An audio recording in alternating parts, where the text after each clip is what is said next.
عضلات البطن. بقى اقول لك كل تمرين لكل عضله عشان لما تروح الجيم المره الجايه تتمرني تمرين بطن كامله. قول يا ستموني قول. عندنا 4 عضلات في البطن، الريكتس ابدومينس واللي احنا بنقول عليها السكس باك، والاكسترنال اوبليك والانترنال اوبليك، ودول اللي هم عكس عكاس. واخر حاجه الترانسفيرس ابدومينس، تعالى شبه غطا كده مغطي كل الاحشاء الداخليه، فوقيها بعد كده العضلات اللي احنا لسه قايلينها دلوقتي، عضلات التي اي الترانسفيرس ابدومينس. ودي طريقه اكتيفيتها بتكون شبه شويه تمارين النفس زي ما انت شايفه كده.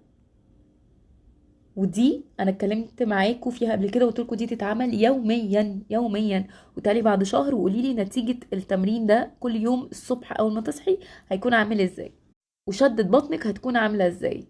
تاني حاجه تمرين الريكتس ابدومينس، ودي العضلات السكس باك، التمارين دي كلنا عارفينها وبنعملها وبنعملش غيرها تقريبا في الجيم. اخر حاجه الاكسترنال والانترنال اوبليكس، ودي اكتر التمارين اللي بتشغل الاتنين.